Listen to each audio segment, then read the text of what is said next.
An assassination triggered a world war. But how did one bullet drag the entire world into chaos? On June 28, 1914, Archduke Franz Ferdinand was assassinated in Sarajevo. The attacker, Gavrilo Princip, was part of a nationalist movement supported by elements in Serbia. At first, it looked like a local political crisis. But Europe was already divided into powerful alliances, built on military strength and strategic interests. Austria-Hungary, a major empire in Central Europe, quickly blamed Serbia and declared war. Behind Austria-Hungary stood Germany, one of the strongest military powers in the world at the time, with a highly trained army and advanced weapons.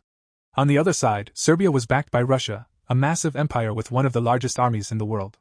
When Russia began mobilizing its forces, Germany saw it as a direct threat and declared war.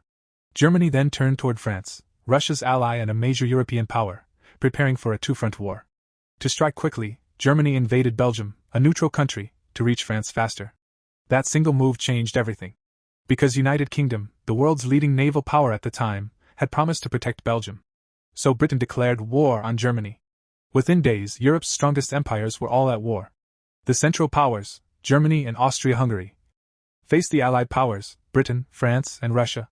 Soon, the conflict expanded even further, drawing in nations across continents. What started as a regional dispute had become World War I. This war introduced a new kind of destruction.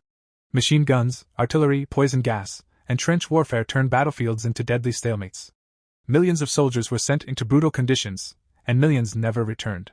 But the real consequences came after the war ended. Powerful empires collapsed. Borders were redrawn.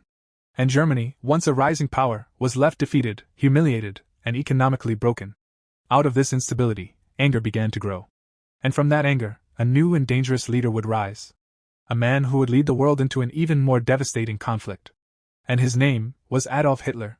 But that story is just beginning.